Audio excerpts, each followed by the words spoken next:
Hello students, welcome to Amar tuition classes. आज मैं आपको कैश फ्लो स्टेटमेंट का फर्स्ट सम करवा रहा हूँ। सम करवाने से पहले मैं आपको सम दे रहा हूँ, आप इसका स्क्रीनशॉट ले लीजिए और नोट डाउन कर लीजिए सम को। यहाँ पर पहले आपको कैश फ्लो स्टेटमेंट बनाना है। मैंने फॉर्मेट आपको एक्सप्लेन किया था, कैश फ्रॉम ऑपरेटिंग एक्टिविटीज़, जिसका ये फॉर्मेट है। देन ये फर्स्ट पेज आप रिकॉर्ड कर लो। Now second page, cash from investing activities, cash from financing activities and finally closing cash balance. Sum कैसे करते हैं मैं आपको एक्सप्लेन करूँगा अभी। उसके बाद ये जो मैंने अकाउंट्स बनाए हैं, ये एज इट इज़ अकाउंट्स अभी आप नोट डाउन कर लो, मैं आपको एक्सप्लेन कर देता हूँ।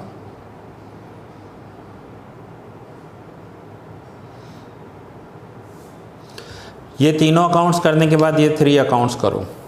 ये जो अकाउंट्स हैं ये इसके वर्किंग समझ लो। सम करने के लिए हमें जो कैलकुलेशन करने पड़ते हैं ये वो हैं।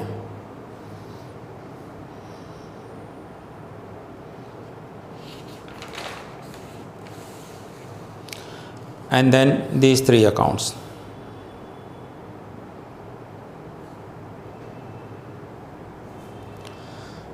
होपफुली आपका पूरा अकाउंट रिकॉर्ड हो गया होगा। आइए अब मैं आपको क्वेश्चन सॉल्व करवाता हूँ। Question number 21। The following are the balance sheet of Mamta limited for 2 years. Mamta limited की 2 ईयर्स की बैलेंस शीट दी हुई है। अब आपको कभी भी कैश फ्लो का सम दिया होगा तो कंपलसरी आपको 2 ईयर्स की बैलेंस शीट दी हुई होगी और उसके बाद आपको एडिशनल इन्फॉर्मेशन दी हुई होगी। सबसे पहले हमें क्या करना है, तो ये जो फिक्स्ड एसेट्स हैं इनके अकाउंट्स बनाने हैं हमें। फिक्स्ड एसेट्स के अकाउंट्स दैट मीन्स जैसे गुडविल है, मशीन्स, पैटेंट्स, इन्वेस्टमेंट्स, जो भी फिक्स्ड एसेट्स हैं उनके अकाउंट्स बनाएंगे। तो आइए सबसे पहले देखिए, मैंने गुडविल का अकाउंट बनाया है, मशीन का अकाउंट बनाया, देन पैटेंट्स का अकाउंट बनाया। उसके बाद इन्वेस्टमेंट का अकाउंट बनाया।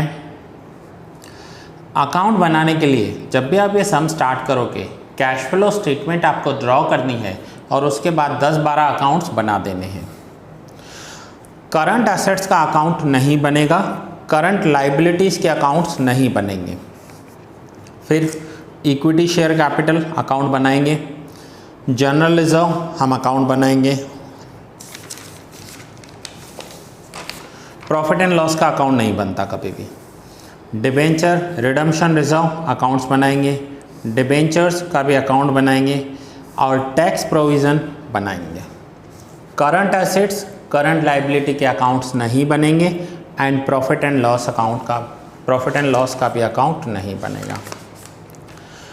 सबसे पहले सम स्टार्ट करने के लिए प्रॉफिट एंड लॉस अकाउंट जो है वो हम यहाँ पर लिखेंगे कैश फ्रॉम ऑपरेटिंग एक्टिविटी। ये कैश फ्लो स्टेटमेंट है जिसमें प्रॉफिट एंड लॉस अकाउंट।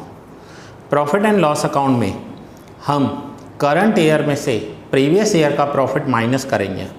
अब यहाँ पर है 11 एंड 12, तो 12 हमारा करंट ईयर हुआ एंड 11 हमारा प्रीवियस ईयर हुआ। जो करंट ईयर में से प्रीवियस ईयर माइनस करेंगे, सो 86,000 माइनस 80,000, आउटर कॉलम 6,000। इतना करने के बाद फिर अब हम जितने भी अकाउंट्स बनाकर आए हैं उन अकाउंट्स के ओपनिंग एंड क्लोजिंग बैलेंसेस लिखेंगे। जैसे कि गुडविल है तो गुडविल का 11 का बैलेंस जो है वो ओपनिंग 10,000 और जो क्लोजिंग 12 का जो बैलेंस है वो क्लोजिंग में लिखेंगे 5,000।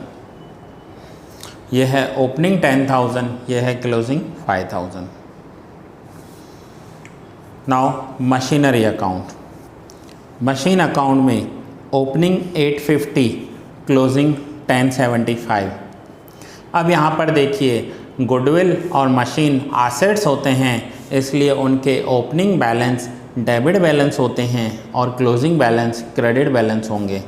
मशीन में भी सेम होगा, ओपनिंग बैलेंस डेबिट होगा, क्लोजिंग बैलेंस क्रेडिट होगा। नाउ पेटेंट्स, पेटेंट्स में opening 50,000 and closing 40,000, opening balance debit, closing balance credit 50 and 40. Now next investment account, investment में opening balance debit, closing balance credit, ये 1 lakh debit और 125 credit. अब equity share capital, capital liability होती है इसलिए opening balance debit होगा. Opening balance देखिए capital का कितना है तो वो है 4,50,000, ओपनिंग कैपिटल 450, क्रेडिट साइड लिखेंगे तो closing capital debit side 750. Then general reserve, general reserve liability side आता है इसलिए ओपनिंग क्रेडिट बैलेंस होगा और closing debit balance. So 350 opening होगा credit side and 3 lakhs closing balance होगा debit side. Same debenture redemption reserve, debenture redemption reserve opening 0 दिया हुआ है, क्लोजिंग 4,000 दिया हुआ है तो क्लोजिंग डेबिट साइड लिख दिया 4,000. Then debentures account, debentures account opening balance 2 lakhs credit side, closing balance debit side 1 lakh. And the last tax provision, opening balance 50,000 credit side and closing balance debit side 70,000. So यहाँ पर हमने क्या किया, हमने opening and closing balances को record कर लिया. अब आइए हम सम स्टार्ट करते हैं.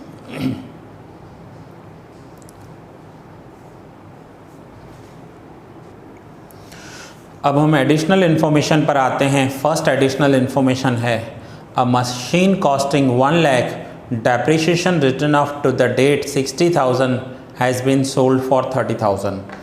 इन्होंने एक मशीन सेल किया है, 1 lakh की मशीन है, उस पर already 60,000 depreciation to the date means उस दिन तक हो चुका था.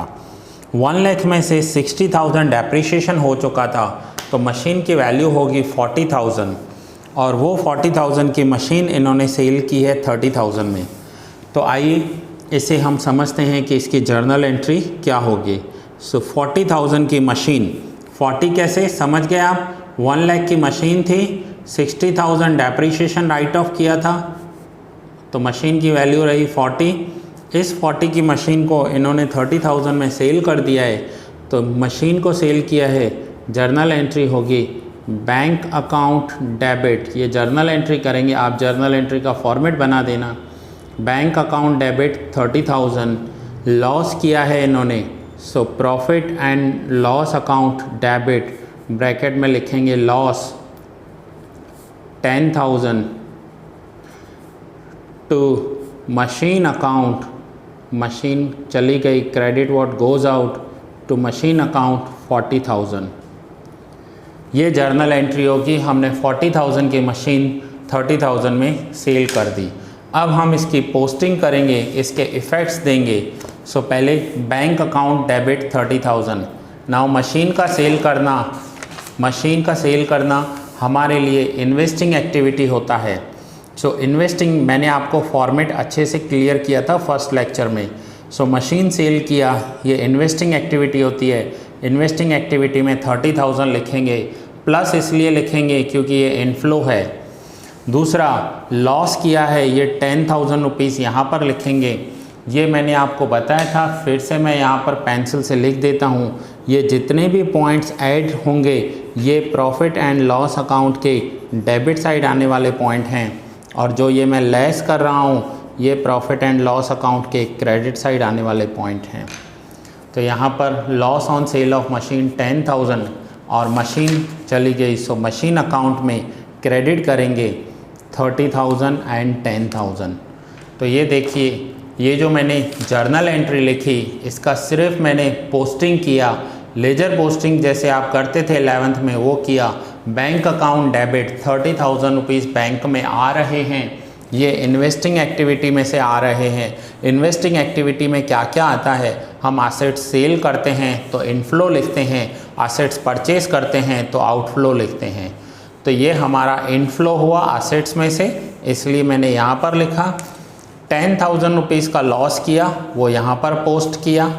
और मशीन अकाउंट में ये दोनों एंट्रीज क्रेडिट साइड लिखेंगे, 30,000 and 10,000, 30,000 bye bank account and 10,000 by profit and loss account. ऐसे जितने भी एडजस्टमेंट यहाँ पर दिए हुए हैं, कितने एडजस्टमेंट हैं, 7 एडजस्टमेंट्स हैं, उनकी जर्नल एंट्री करेंगे और उसे पोस्ट करते जाएंगे हम।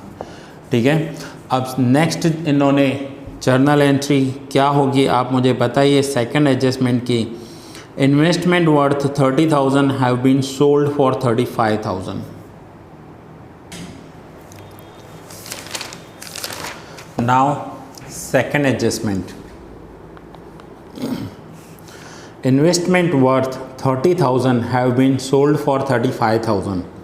30,000 के इन्वेस्टमेंट 35,000 में सेल किए हैं, तो जर्नल एंट्री क्या होगी, तो जर्नल एंट्री होगी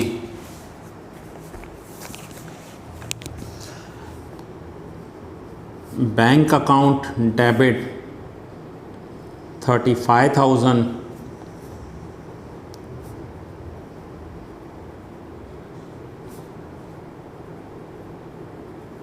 to investment account 30,000 and to profit and loss account, bracket में प्रॉफिट लिखेंगे 5,000। 30,000 के इन्वेस्टमेंट 35 में सेल हुए हैं, 35,000 बैंक में आए होंगे, तो इन्वेस्टमेंट 30,000, प्रॉफिट हो गया 5,000। नाउ आइए इसे पोस्टिंग करेंगे। इन्वेस्टमेंट का सेल किया है इन्होंने 35,000, इनफ्लो होगा।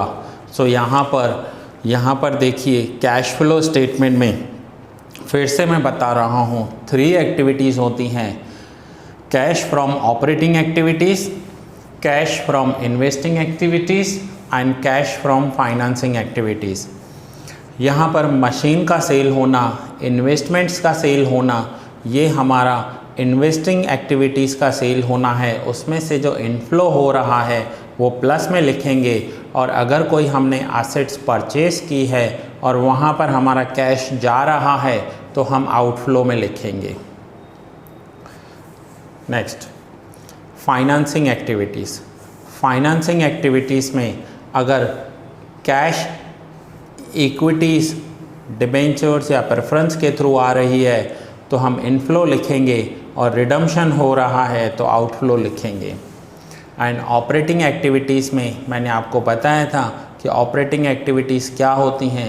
सो operating activities that means business के रिलेटेड ये एक्टिविटीज़ होती हैं, जहाँ पर हमारा ये पूरा का पूरा जो फॉर्मेट है वो आपको मैंने फर्स्ट लेक्चर में करवाया था, वो आपने देखा होगा, लर्न किया होगा, तो ये सब आपको अच्छे से समझ में आएगा। नाउ आइए पोस्टिंग करते हैं। बैंक अकाउंट डेबिट 35,000, तो ये 35,000 का इनफ्लो हो रहा है। सो यहाँ पर मैं लिखूँगा sale of investment 35,000, investing activities में इनफ्लो है। फिर है to investment accounts, investment sale हो गए, सो इन्वेस्टमेंट अकाउंट में क्रेडिट करेंगे 30,000 बाय बैंक अकाउंट। ये मैं पोस्टिंग कर रहा हूँ लेजर पोस्टिंग जैसे आप 11th में करते थे। और to profit and loss account, profit हुआ है 5,000 का। सो प्रॉफिट जो होता है कैश फ्लो स्टेटमेंट में ऑपरेटिंग एक्टिविटीज़ में यहाँ पर लेस होता है, क्योंकि ये प्रॉफिट एंड लॉस अकाउंट के क्रेडिट साइड आने वाला पॉइंट है, इसलिए यहाँ पर लेस करेंगे 5,000। And profit and loss account के डेबिट साइड आने वाले पॉइंट्स सारे के सारे यहाँ ऐड होते हैं। तो ये तीनों पॉइंट्स यहाँ पर हो गए।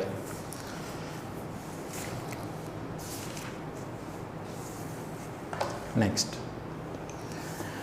Third adjustment, the company issued bonus shares to the existing equity shareholders by capitalizing required sum from general reserve in the proportion of 3:1। Company अपने एग्जिस्टिंग शेयर होल्डर्स को बोनस शेयर्स दे रही है और वो भी अपने जनरल रिजर्व में से दे रही है और 3:1 में दे रही है। तो अभी हम देखेंगे कि कंपनी के पास ओपनिंग इक्विटी शेयर कैपिटल कितना है। तो यहाँ पर देखिए ओपनिंग इक्विटी शेयर कैपिटल 4,50,000 है। नाउ 4,50,000 है तो कंपनी क्या कर रही है, ऑन 3 शेयर्स 1 शेयर बोनस दे रही है। सो 4,50,000 अगर इक्विटी शेयर कैपिटल है, सो बोनस हाउ मच, तो ये बोनस का जो अमाउंट होगा वो आ जाएगा 1,50,000। जो बोनस का अमाउंट होगा वो होगा 1,50,000। उसके लिए हम जर्नल एंट्री करेंगे, general reserve account debit, general reserve account debit 1,50,000 to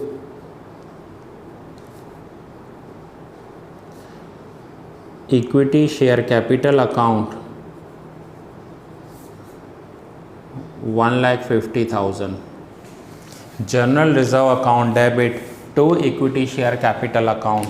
अब इसकी पोस्टिंग करेंगे तो जनरल रिजर्व में हमें डेबिट करना होगा। ये देखिए जनरल रिजर्व में डेबिट साइड लिखेंगे to equity share capital account और इक्विटी शेयर कैपिटल में क्रेडिट करेंगे 1,50,000 और वहाँ पर लिखेंगे bye general reserve account.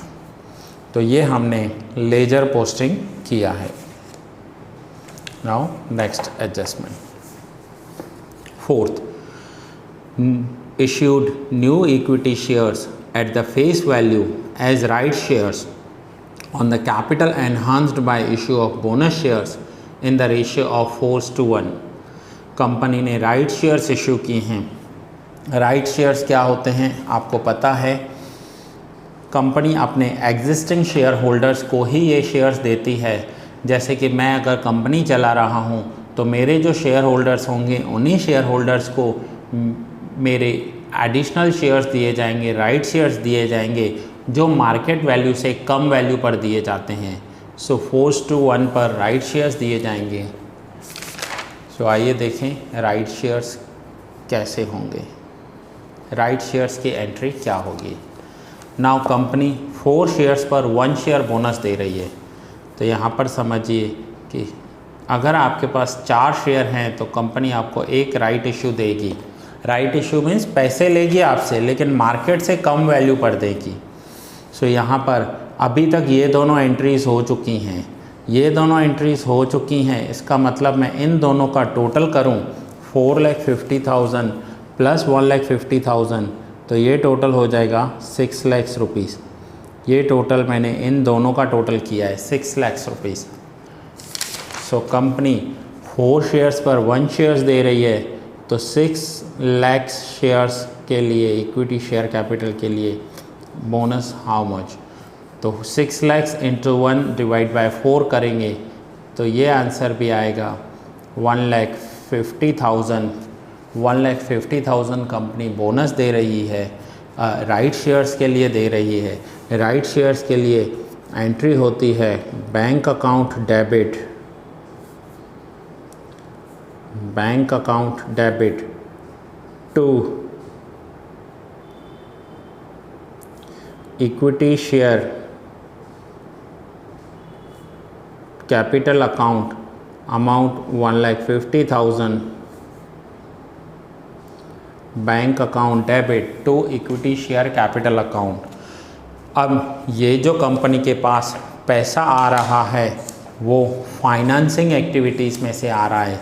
Financing activities means equity shares या डिबेंचर्स में से जो पैसा आता है उसे फाइनेंसिंग एक्टिविटीज़ में आने वाला पैसा बोलते हैं। So bank account debit. So ये रहा कैश फ्रॉम फाइनेंसिंग एक्टिविटीज़, ये हमारे हेड्स हैं और ये है कैश फ्रॉम इन्वेस्टिंग एक्टिविटीज़।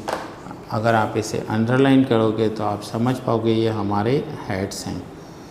सो यहाँ पर बैंक अकाउंट डेबिट तो cash from financing activities equity capital issued 1,50,000 और इसका दूसरा effect equity share capital account में हम क्रेडिट साइड लिखेंगे बाय बैंक अकाउंट। सो मैंने जर्नल एंट्री की bank account debit to equity share capital account, तो यहाँ पर देखिए इक्विटी शेयर कैपिटल अकाउंट हमारा क्लोज़ हो गया, इक्विटी शेयर कैपिटल अकाउंट हमारा टैली हो गया। मैं यहाँ ओके लिखता जाऊँगा जो अकाउंट्स हमारे क्लोज़ होते जाएंगे ताकि हमें पता चले कि हमारे कितने अकाउंट्स अभी बाकी हैं, ठीक है।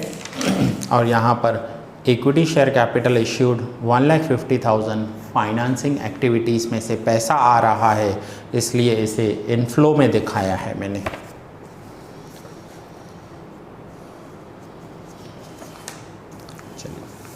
Next adjustment number 5, redeemed 1/2 of debentures at ₹96 per debenture and the profit on redemption of debentures has been transferred to debenture redemption capital reserve। इन्होंने आधे डिबेंचर्स, हाफ डिबेंचर्स 96 रुपीज़ पर डिबेंचर्स के हिसाब से रिडीम किए हैं। रिडीम करना means पैसा वापस देना, और ये डिबेंचर्स का पैसा वापस देना ये फाइनेंसिंग एक्टिविटी में आता है। सो अब हम इनके डिबेंचर्स देखें, पहले हैं कितने डिबेंचर्स। तो यहाँ पर देखिए ओपनिंग डिबेंचर्स देखेंगे 2 लाख के थे, क्लोजिंग डिबेंचर्स 1 लाख के थे, क्योंकि आधे डिबेंचर्स तो रिडीम हो चुके हैं। सो 2 लाख में से 1 लाख हो गए, तो 1 लाख डिबेंचर्स जो रिडीम हो गए। सो आइए देखते हैं 2 लाख में से 1 लाख हो गए, तो इन्होंने 1 लाख जो रिडीम किए हैं वो कैसे रिडम्पशन किया है इन्होंने।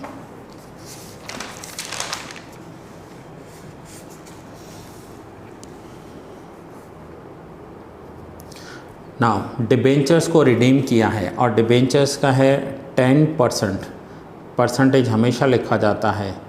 10% डिबेंचर्स अकाउंट डेबिट, आधे डिबेंचर्स 2 लाख का हाफ होता है 1 lakh. 10% debentures account debit to bank account and to debenture redemption reserve account 4,000। फिर से ध्यान से समझिए इस एंट्री को। डिबेंचर होल्डर्स को पैसा रिडीम किया है, so 10% debentures account debit 1 lakh to bank account 96,000, profit हुआ वो ट्रांसफ़र करना है हमें to debenture redemption reserve account 4,000। अब हम इसकी पोस्टिंग करेंगे। सो बैंक अकाउंट में क्रेडिट कर रहे हैं, इसका मतलब आउटफ्लो हो रहा है। अगर आउटफ्लो हो रहा है तो कैश फ्लो स्टेटमेंट में फाइनेंसिंग एक्टिविटीज़ में हम लिखेंगे डिबेंचर्स रिडीम्ड 96,000, माइनस लिखा है क्योंकि ये आउटफ्लो है, ठीक है। 96,000, 4,000 डिबेंचर रिडम्पशन रिजर्व में क्रेडिट करने हैं, तो ये रहा debenture redemption reserve account 4,000 credit कर दिया। और डिबेंचर अकाउंट्स में दोनों ही पॉइंट्स डेबिट होंगे, so 96,000 to bank account and 4,000 to debenture redemption reserve account. So debentures में हमने 1 लाख डेबिट किया, 4,000 क्रेडिट किया डिबेंचर रिडम्पशन रिजर्व में, एंड 96,000 हमने क्रेडिट किया कैश फ्लो स्टेटमेंट के कैश फ्रॉम फाइनेंसिंग एक्टिविटीज़ में, माइनस इसलिए किया क्योंकि ये आउटफ्लो है। सो सिंपल है कि अगर बिज़नेस रिलेटेड पैसा आ रहा है तो ऑपरेटिंग एक्टिविटीज़ में लिखेंगे, और जा रहा है तो ऑपरेटिंग एक्टिविटीज़ में इनफ्लो एंड आउटफ्लो। अगर कोई एसेट्स परचेज या सेल की है तो inflow and outflow investing activity में होगा, और कैपिटल, डिबेंचर्स या प्रेफरेंस रिलेटेड कोई भी पॉइंट है, पैसा आ रहा है तो इनफ्लो, जा रहा है तो आउटफ्लो लिखेंगे, और वो रिकॉर्ड होगा फाइनेंसिंग एक्टिविटी में। सो ये हमारा एडजस्टमेंट था 5। Now adjustment number 6, paid ₹45,000 as a tax for the last year and also paid the proposed dividend of the last year. Last year का टैक्स पे किया है इन्होंने 45,000। आइए अब लास्ट ईयर का टैक्स देखते हैं। ये हमने टैक्स प्रोविज़न अकाउंट बनाया है। लास्ट ईयर का टैक्स पे किया है 45,000। सो ये 45,000 हम डेबिट करेंगे टैक्स प्रोविज़न अकाउंट में टू बैंक अकाउंट, ये है 45,000। और दूसरा ये जो 45,000 का टैक्स पेमेंट होता है वो कैश फ्रॉम ऑपरेटिंग एक्टिविटीज़ में जो नीचे वर्किंग कैपिटल्स होते हैं उसके बाद हमें लिखना होता है 45,000 आउटफ्लो दिखाएंगे क्योंकि टैक्स पे किया है। और दूसरा दिया हुआ था लास्ट ईयर का प्रपोज्ड डिविडेंड भी पे किया है।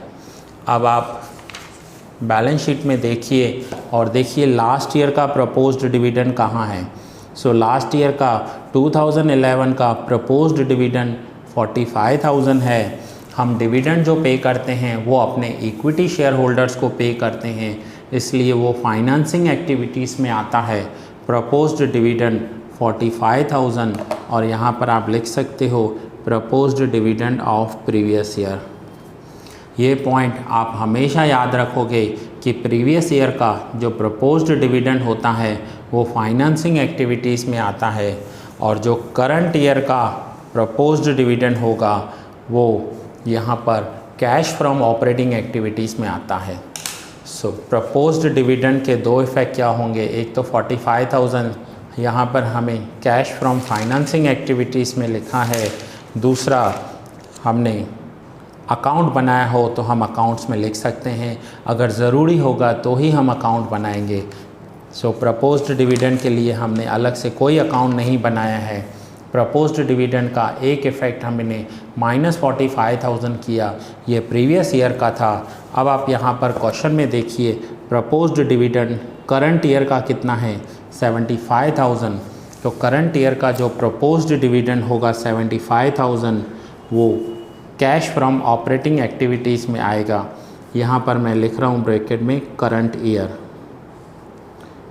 करंट ईयर का प्रपोज्ड डिविडेंड ऑपरेटिंग एक्टिविटीज़ में और लास्ट ईयर का प्रपोज्ड डिविडेंड जो पेड किया है ये हमने पेड कर दिया है। प्रपोज्ड डिविडेंड पेड वो कैश फ्रॉम फाइनेंसिंग एक्टिविटीज़ में माइनस दिखाएंगे, आउटफ्लो दिखाएंगे।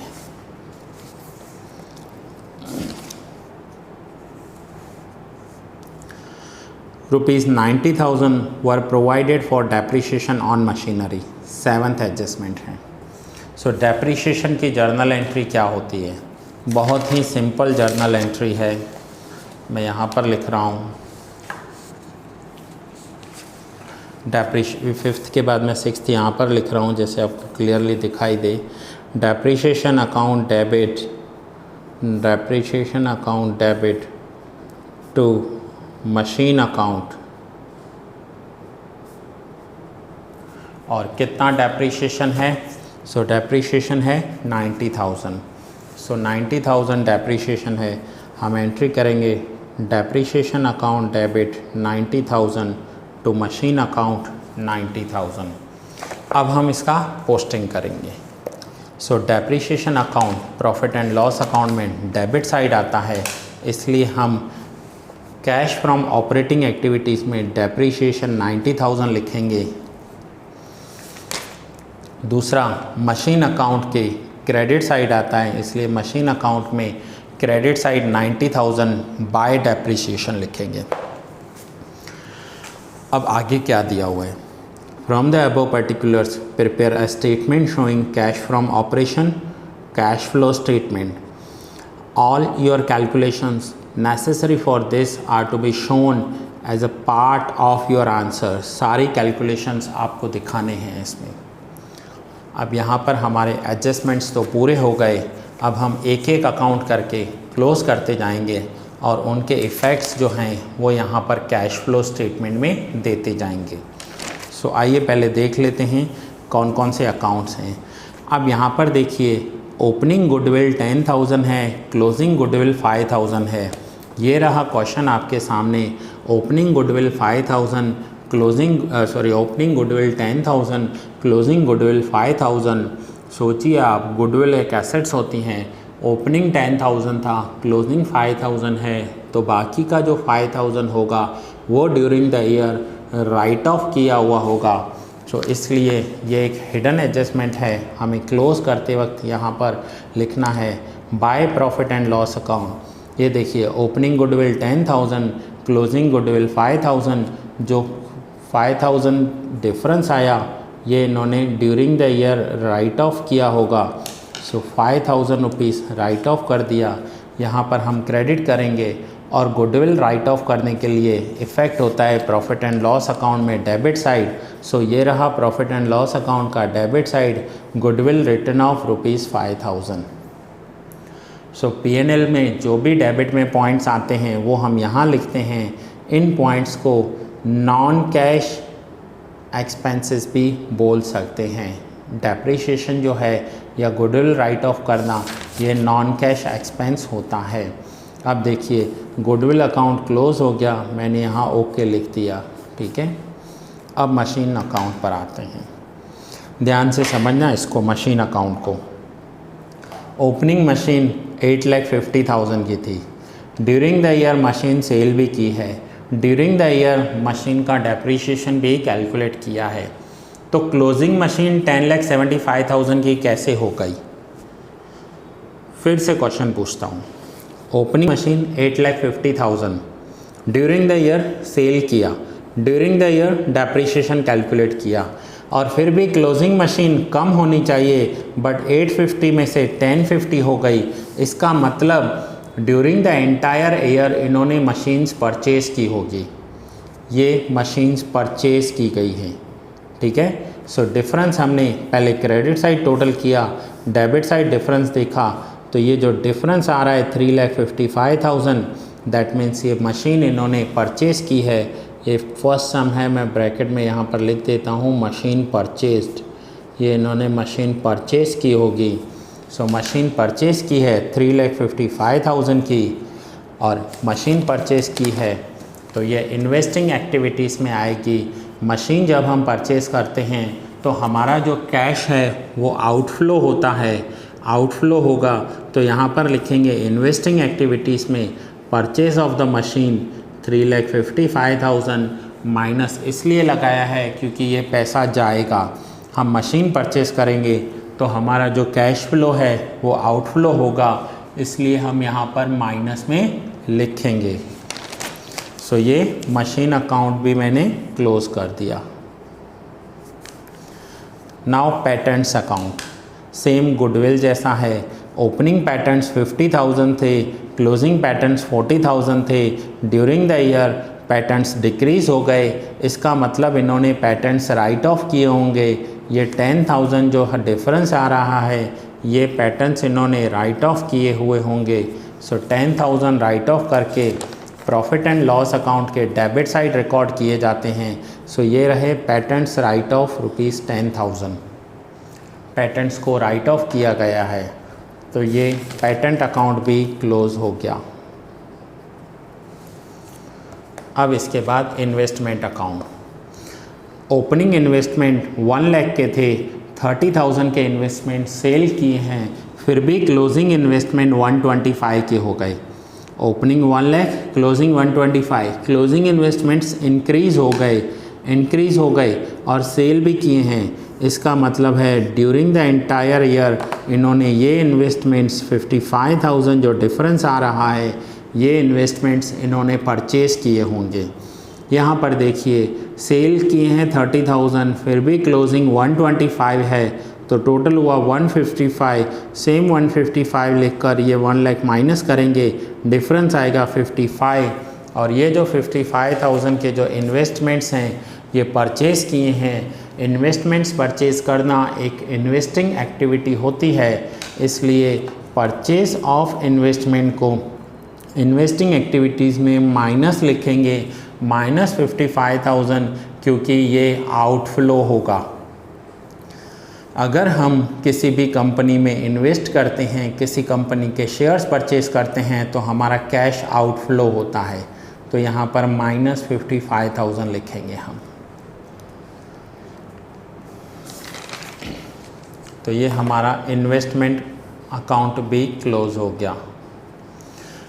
इक्विटी ऑलरेडी क्लोज्ड है। नाउ जनरल रिजर्व में डेबिट साइड जो टोटल है वो 4,50,000 है और क्रेडिट साइड जो टोटल है वो 3,50,000 है। यहाँ पर देखिए इनके पास 3,50,000 का ओपनिंग जनरल रिजर्व था, उसमें से इन्होंने बोनस दिया, फिर भी इनके पास 3 लाख का जनरल रिजर्व है। एनी हाउ जनरल रिजर्व में जो भी डिफरेंस आए आपको प्रॉफिट एंड लॉस अकाउंट में ट्रांसफ़र करना होता है। इन्होंने ड्यूरिंग द ईयर 1 लाख का प्रोविज़न किया होगा, इसलिए 350 ओपनिंग था, 1 लाख का प्रोविज़न किया, 450 हो गए, जिसमें से 150 बोनस दे दिया, बाकी 3 लाख क्लोजिंग पड़ा है। तो जनरल रिजर्व में जो भी प्रोविज़न होता है वो प्रॉफिट एंड लॉस अकाउंट में से होता है, सो इसे ट्रांसफ़र करेंगे प्रॉफिट एंड लॉस अकाउंट के डेबिट साइड। तो यहाँ पर देखिए प्रॉफिट एंड लॉस अकाउंट के debit side general reserve 1 lakh rupees.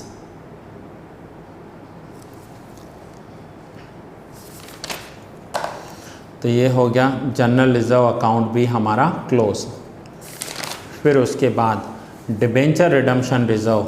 Debenture redemption reserve में ऑलरेडी हमारे दोनों पॉइंट हो चुके हैं, ये भी हमारा अकाउंट क्लोज है। नेक्स्ट इज़ डिबेंचर अकाउंट, इसमें भी हमारे सारे पॉइंट्स हो चुके हैं। 2 lakh credit side, 2 lakh debit side, ये अकाउंट भी क्लोज है। हो चुके हैं मीन्स मैंने क्या किया है, जो आपको समझाता गया, एक्सप्लेन करता गया, वो हाइलाइटर से हाईलाइट करता गया। देखिए सारे पॉइंट हाईलाइट हो चुके हैं। अब आते हैं लास्ट टैक्स प्रोविज़न पर। सो टैक्स प्रोविज़न में डेबिट साइड टोटल है 1,15,000, क्रेडिट साइड टोटल है 50,000। तो जैसे जनरल रिजर्व में कोई भी डिफरेंस आता है उसे प्रॉफिट एंड लॉस अकाउंट में ट्रांसफ़र करते हैं, सेम टैक्स प्रोविज़न में है ओपनिंग 50,000, क्लोजिंग 70,000 और ड्यूरिंग द ईयर 45,000 का पेमेंट किया है इन्होंने। तो ये जो 65,000 है ये करंट ईयर का प्रोविज़न होगा और यहाँ पर हमने लिखा है by profit and loss account tax provision में अगर क्रेडिट साइड कोई डिफरेंस आ रहा है तो हम उसे प्रॉफिट एंड लॉस अकाउंट में ट्रांसफ़र करेंगे। टैक्स प्रोविज़न में मैं क्रेडिट कर रहा हूँ तो प्रॉफिट एंड लॉस अकाउंट में डेबिट करूँगा। ये रहा प्रॉफिट एंड लॉस अकाउंट में डेबिट साइड टैक्स प्रोविज़न 65,000। तो ये आपने समझा कितना आपको अकाउंट्स बनाने हैं। अब यहाँ पर देखिए आपके सारे अकाउंट्स क्लोज़ हो चुके हैं, आपके सारे वर्किंग नोट्स ओके हो चुके हैं। अब हमें क्या करना है, सो अब हमें सिर्फ करंट एसेट्स पर ध्यान देना है। फिर से मैं बता रहा हूँ, मैंने फर्स्ट जो लेक्चर लिया था उसमें अच्छे से समझाया था आपको कि अगर हमारे करंट एसेट्स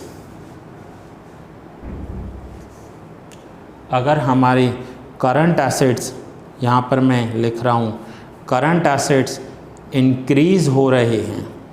करंट एसेट्स जैसे ही मैं वर्ड यूज़ करूँ आपके माइंड में स्टॉक आ जाना चाहिए।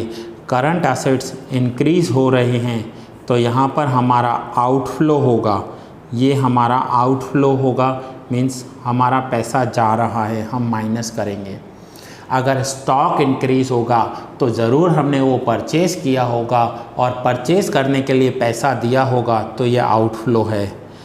इसका उल्टा करंट एसेट्स डिक्रीज़ हो गए तो ये हमारा इनफ्लो होगा। Current assets that means stock, अगर स्टॉक डिक्रीज़ हो गया इसका मतलब हमने स्टॉक सेल कर कर कैश लिया होगा, कैश इनफ्लो हुआ होगा। और फिर से current liabilities increase, current liabilities अगर इंक्रीज़ हो रही हैं तो जैसे करंट एसेट्स इंक्रीज़ हो रहे थे तो माइनस हो रहा था, करंट लाइबिलिटी इंक्रीज़ होगी तो प्लस होगा, एंड करंट लाइबिलिटीज़ अगर डिक्रीज़ हो रही हैं तो माइनस होगा। ये 4 रूल आपको एज इट इज़ जैसे मैंने अभी लिखे हैं याद से अपने नोटबुक में आगे जो फॉर्मेट लिखा है वहाँ लिख देना, क्योंकि आने वाले पॉइंट्स इसी पर होने वाले हैं। चलिए नाउ यहाँ पर हम एसेट साइड देखते हैं। गुडविल हो गया, मशीन हो गया, पैटेंट्स हो गया, इन्वेस्टमेंट हो गया। मैं हो गया इसलिए बोल रहा हूँ क्योंकि इनके मैंने अलग से अकाउंट्स बनाए थे। स्टॉक का अभी तक हमने कोई पॉइंट नहीं किया है। अब स्टॉक जो है वो करंट एसेट्स होते हैं। करंट एसेट्स 70,000 में से 60,000 हो गए। नाउ आप मुझे बताइए करंट एसेट्स 70,000 में से 60,000 हो गए, मीन्स डिक्रीज़ हो गए। तो यहाँ पर देखिए, अगर करंट एसेट्स डिक्रीज़ होते हैं तो इसका मतलब है इनफ्लो हुआ है। तो मैं यहाँ पर लिखूँगा, ये यहाँ पर वर्किंग कैपिटल चेंजेस, ये अलग से एक हेडिंग है जिसमें हम करंट एसेट्स और करंट लाइबिलिटीज़ लिखते हैं, वर्किंग कैपिटल चेंजेस। 70 में से 60 हो गया स्टॉक, 10,000 डिक्रीज़ हो गया। तो यहाँ पर देखिए डिक्रीज़ इन स्टॉक 10,000, आपको खास ये समझना है कि प्लस क्यों हुआ, क्योंकि करंट एसेट्स डिक्रीज़ होते हैं तो इनफ्लो होता है। करंट एसेट्स डिक्रीज़ होते हैं तो इनफ्लो होता है। नाउ डेटर्स, डेटर्स 160 में से 180 हो गए, करंट एसेट्स इंक्रीज़ हो गए तो आउटफ्लो होता है।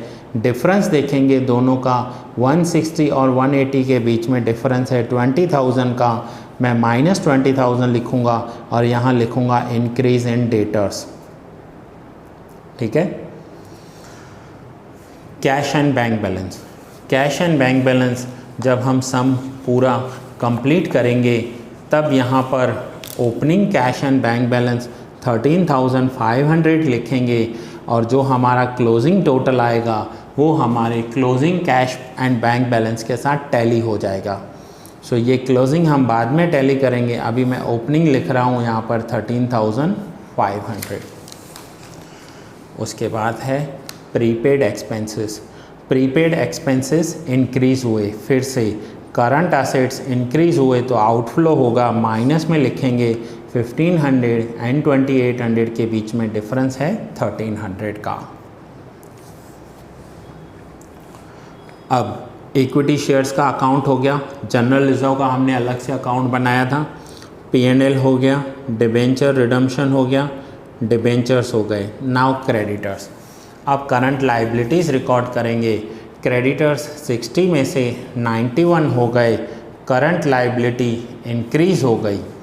करंट लाइबिलिटी इंक्रीज़ होती है तो प्लस करते हैं। सो क्रेडिटर 60 में से 91 हो गए, इंक्रीज इन क्रेडिटर्स 31,000। 60 में से 91 हो गए, 31,000 इंक्रीज़ हो गए। बिल्स पेबल, बिल्स पेबल 18 में से 31,000 हो गए। सो इंक्रीज़ इन बिल्स पेबल 18,000 थे, 31,000 हो गए, प्लस लिखेंगे। करंट लाइबिलिटी इंक्रीज़ हो गई, इनफ्लो है। अनपेड एक्सपेंसेस 2,000 में से 3,000 हो गए, so increase in outstanding expenses 1,000। Provision for taxation हो चुका है एंड डिविडेंड भी हो चुका है। यहाँ पर हमारे बुक का काम पूरा हो गया। अब हम टोटल्स करेंगे। तो ये देखिए, कैश फ्रॉम ऑपरेटिंग एक्टिविटीज़ में हमारे सारे पॉइंट्स हो चुके हैं। हम टोटल करेंगे, इसका टोटल आया 3,61,000, उसमें से हमें माइनस करना है 5,000, डिफरेंस आया 3,56,000। इस डिफरेंस को बोलते हैं cash from profit before working capital changes. Cash from profit before working capital changes. उसके बाद है वर्किंग कैपिटल चेंजेस, जिसमें 3,56,000 में प्लस करेंगे 10,000, minus 20,000 and so on. Finally जो आंसर आएगा उसे हम राइट हैंड साइड के कॉलम में लिखेंगे 3,44,700 और ये हमारा ए टोटल होगा। और उस ए टोटल में हम लिखेंगे cash from operating activities, cash from operating activities. ठीक है। Next, cash from investing activities. हम इन सब का प्लस करेंगे, माइनस करेंगे। हो सकता है आउटर कॉलम माइनस हो, ये भी हो सकता है आउटर कॉलम प्लस हो। यहाँ पर माइनस आ रहा है, ये बी टोटल होगा। ये होगा हमारा कैश फ्रॉम इन्वेस्टिंग एक्टिविटीज़। फिर हम थर्ड टोटल करेंगे,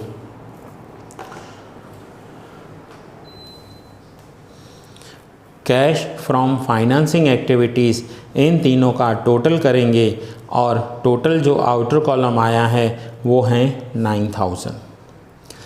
अब हमें मेन थ्री जो मेन हमारे टोटल्स हैं, एक ये टोटल ए, दूसरा बी और तीसरा सी, इन तीनों का टोटल करना है। ए प्लस बी प्लस सी वो आ गया 87,000। इस 87,000 में हम opening balance of cash add करेंगे तो जो आंसर आएगा वो हमारे क्लोजिंग बैलेंस ऑफ कैश के साथ टैली हो जाना चाहिए। तो आप क्लोजिंग बैलेंस ऑफ कैश देखिए, वो है 22,500। ये हमारा finally 22,500 closing balance of cash आ गया। सो ये जो आपका चैप्टर है, one of the most important chapter, पूरा लॉन्ग सम, सबसे ज़्यादा लेंदी सम। अगर मैं 12th की बात करूं तो स्टूडेंट्स का जो सबसे ज़्यादा टाइम है वो फाइनल अकाउंट्स में जाता है। यहाँ पर सबसे ज़्यादा आपका टाइम कैश फ्लो स्टेटमेंट में जाएगा। सो आपने ये सारे पॉइंट्स तो ऑलरेडी मैंने आपको सम स्टार्ट करने से पहले टाइम दिया था नोट डाउन करने के लिए। ये वर्किंग्स आप नोट डाउन कर लीजिए, यहाँ पर ये आपके पास नहीं थे, सो ये आप जर्नल एंट्रीज नोट डाउन कर लीजिए। ये फर्स्ट सम है। इस लेक्चर को कम से कम 2 बार देखना, वीडियो को 2 बार देखना और एक बार ये सम ट्राई करके देखना। जब तक ट्राई नहीं करोगे तब तक नहीं आएगा आपको। और ये सम ट्राई करने से पहले इस लेक्चर से जो मैंने प्रीवियस लेक्चर लिया था कैश फ्लो का, दैट मीन्स लेक्चर नंबर 1, उसे आप एक बार देखोगे। उसमें मैंने आपको फॉर्मेट एक्सप्लेन किया है। जब तक फॉर्मेट नहीं देखोगे आपको समझ में नहीं आएगा। सो इस लेक्चर को कम से कम 2 बार देखोगे तब जाकर ये पूरा फॉर्मेट आपको समझ में आएगा। ये लेंदी सम है। आप सोचो जब आपने 11th में फ़र्स्ट टाइम फाइनल अकाउंट किया था तब आपको कैसा लगा था, लेकिन थोड़े दिनों बाद आप उसके साथ यूज्ड टू हो गए थे। सेम यहाँ पर है। आपको सबसे ज़्यादा इम्पॉर्टेंट है कैश फ्लो स्टेटमेंट का फॉर्मेट याद हो जाए। फर्स्ट आता है cash from operating activities, then cash from investing activities and cash from financing activities. अगर एक बार ये फॉर्मेट आपको याद हो जाए तो उसके बाद आपको ये सम्स करने में आसानी होगी। And now cash flow statement तो अब 12th में आ गया है। आप लोगों ने ओल्ड कोर्स दिया था, कैश फ्लो स्टेटमेंट अब 12th में भी है। सो सोचिए 12th वाले भी ये स्टेटमेंट याद कर लेते हैं। सो पहले स्टेटमेंट याद करो फिर सम्स करो, ठीक है स्टूडेंट्स। तो ये लेक्चर यहाँ पर ही पूरा कर रहा हूँ। हाँ, खास कर ये सम आप करके मुझे व्हाट्सएप करोगे ताकि मुझे पता चले कि आपने ये सम किया है। व्हाट्सएप ग्रुप में मत करना, मेरे पर्सनल नंबर पर व्हाट्सएप करना ताकि मुझे पता चले कि आपने ये सम किया है और मैं आगे आपको कंटिन्यू करवा सकूं। ठीक है फ्रेंड्स, तो ये लेक्चर यहाँ पर ही पूरा कर रहा हूँ। बहुत जल्द मिलते हैं नेक्स्ट लेक्चर में।